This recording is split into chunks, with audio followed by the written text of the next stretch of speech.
What the fuck? Hell no. Nah, I'm tired. This is challenging. The NBA right in front of our eyes.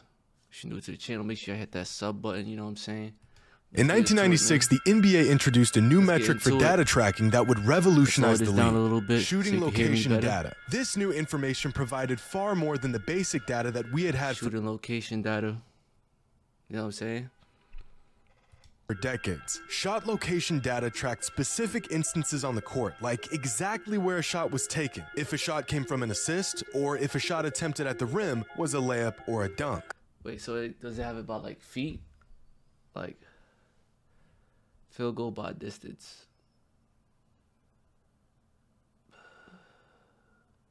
I guess 16 feet is three-pointer, and then further than that,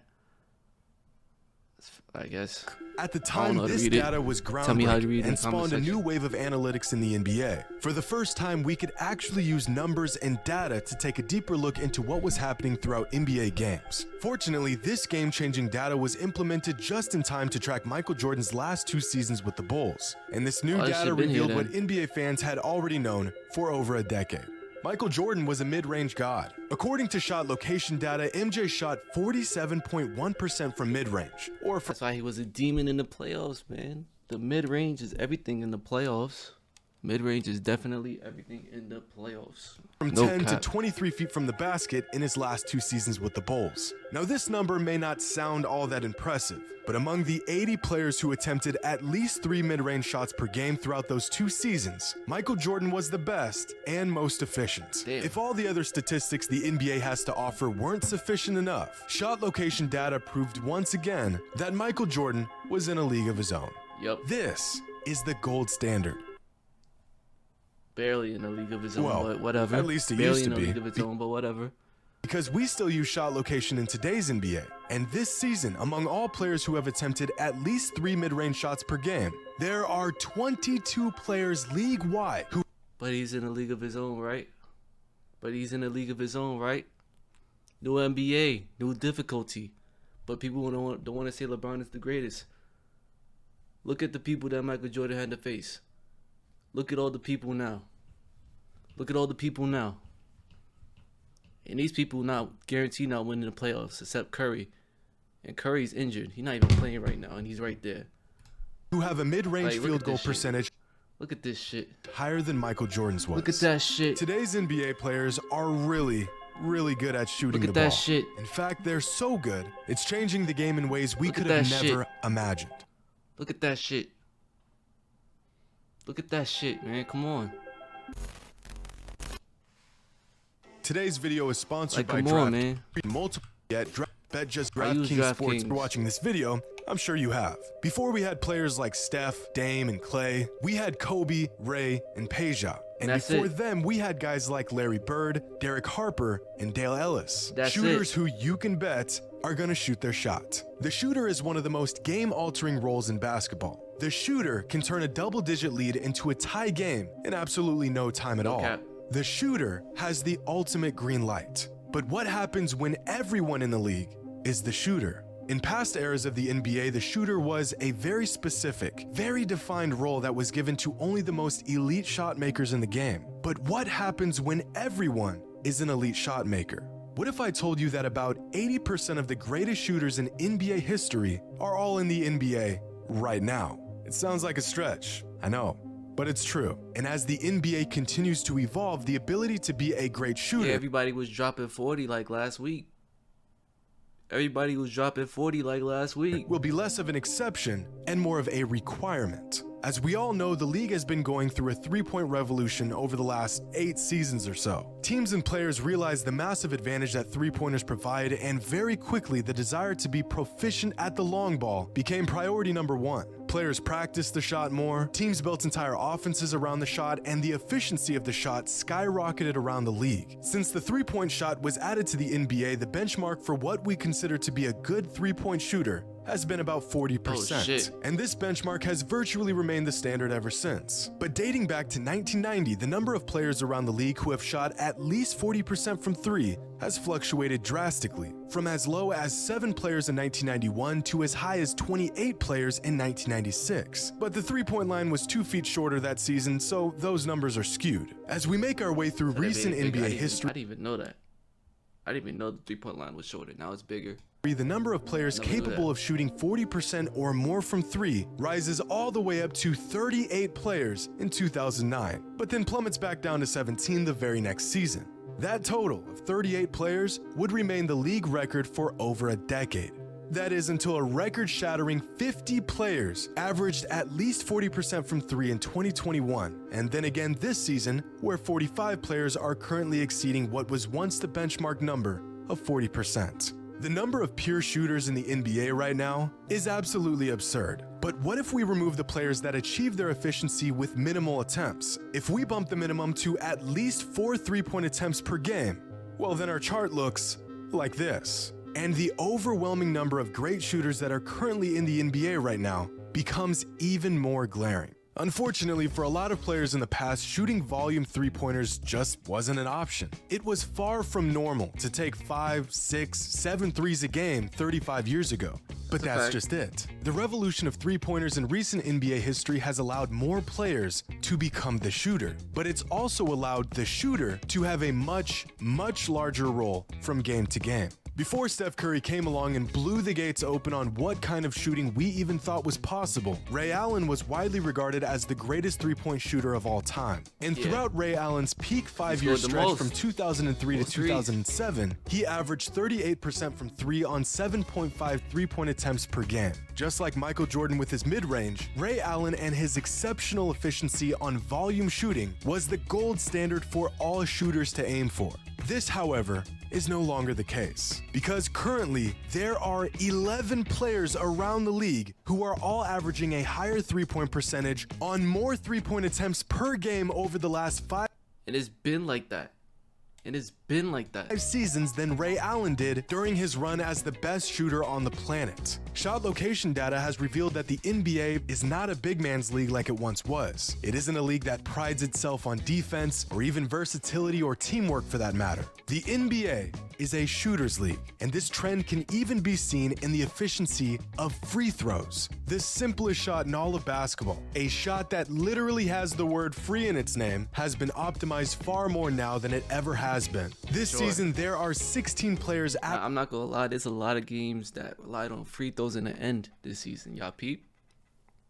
I peeped, y'all peeped. Averaging at least 90% from the free throw line. Go back just 10 years ago to the 2012-2013 NBA season, and the number of players who averaged at least 90% from the charity stripe was just 3. In fact, we don't have to go back very far to find seasons where the 90% threshold was reserved for only 1 or 2 players in any given season. Back in the 80s, the title of the league's best shooter was held exclusively by Larry Bird. Despite the game evolving drastically since Bird's retirement 3 decades ago, he is still regarded as one of the greatest shooters to ever lace up. And throughout Bird's career, he led the league in free throw percentage 4 times. In one of those seasons, Bird shot better than anyone else in the entire NBA when he shot 88.8% from the line in 1984. This season alone, there are 22 players who are shooting at least 88.8% from the free throw line. What was once a free throw rate good enough to lead the league now wouldn't even crack the top 20 in today's league. Different league. Everybody's better. Only through decades of trial and error have NBA teams discovered which shots are worth taking and which shots are not. Combine offensive schemes designed to get great open shots with the most talented shooters in NBA history, and players around the league are simply hitting far more shots than ever before.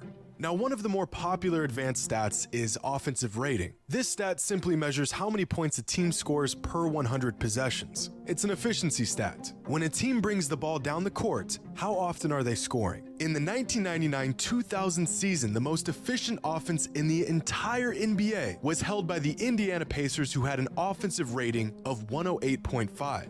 This season, the Charlotte Hornets are the least efficient offensive team in the entire NBA with a rating of 108.7.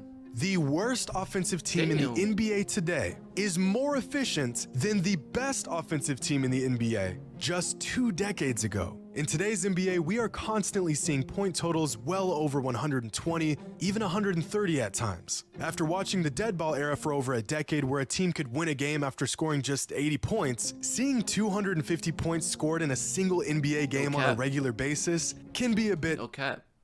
That's why you always bet like 200, 220 in DraftKings. That's why you always bet. The game is going to always go over 220 because look at these scores, bro. Jarring. The most common, especially when they high-scoring teams with bad defense, that's always an explanation for these insane point totals being that teams just don't play defense anymore. And this is somewhat true, but a lack of intense, disciplined defense is not nearly the largest factor that leads to these point totals. At a certain point, good offense is going to beat good defense. So what happens when the entire league slowly becomes more and more unguardable? Eventually, there's no defensive scheme that can keep up with this level of offensive efficiency. 80% of the greatest shooters in NBA history are all in the NBA right now. Not because they're innately better shooters than past players, but because in order to even play in today's NBA, this level of elite shooting has virtually become a requirement. Young stars around the league, players who are 21, 22, 23, were just kids when the three-point revolution began. These players have only known a game that revolved around volume threes and long jumpers. So where past players didn't hone in on their shooting abilities until later on in their careers, these young players have been trained to knock down the deep ball from the minute they picked up a basketball. By the time Steph won his first MVP, players like Tyler Hero, Jordan Poole, John Morant, Darius Garland, Anthony Simons, Anthony Edwards were just starting their prep careers. By the time they had made it to the league, they already had more long-range reps than past players would get in an entire career. Today's NBA is built for the shooter because it was designed by the shooter. Years and years ago, Larry Bird was the blueprint. In a league where getting the ball into the post was an absolute necessity, he showed us that three-pointers were actually worth taking. Reggie Miller and Ray Allen were the next iteration of the shooter. No longer was the shot reserved for just spot-up shooters a handful of times a game, but you could take the shot off the dribble. You can pull up from three in an ISO situation. You can take them in volume and not be crucified for doing so. And players like Steph Curry, Klay Thompson, Damian Lillard, and Kevin Durant took shooting to a whole new level. A shot from 30 feet out was no longer a last-second heave, but now an actual, real shot attempt. They proved that you can win a championship led by not big men, but by shooters. And they spawned an entire generation of shot makers unlike anything. I just realized I should switch my monitors because I'm not even like looking at the camera when I react. That's probably why my views went down. To be honest with you. The league has ever seen. And with that being said, I'd like to leave y'all with this. Back in 1988, a player named Michael Adams broke new ground in the NBA. At the time, Michael was a young point guard in his third season in the league, playing for the Denver Nuggets. Now, Michael wasn't what you would call a sharpshooter, especially by today's standards. But that didn't stop Michael from doing what no other player had done before. Because in that season 35 years ago, Michael attempted 4.6 three-pointers per game. Nearly half of his total shot attempts each game came from beyond the arc. This was the first time since the introduction of the three-point line that a player shot at least 4 threes a game. He didn't know it at the time, but Michael Adams was the NBA's first volume three-point shooter. And since that season 35 years ago, there have been a total of 255 individual seasons where a player has maintained a true shooting percentage of at least 60% while attempting at least 4 threes a game. That's 35 years of thousands of shooters condensed to just 255 of the very best the NBA has ever had to offer. Of those 255 seasons, 178 of them came from players who are currently in the NBA. The National Basketball Association is a shooters league, and today's shooters are in a league of their own. Hope you all enjoyed, and as always, until next time. You know, I always enjoyed you, man. Always with the great videos, man.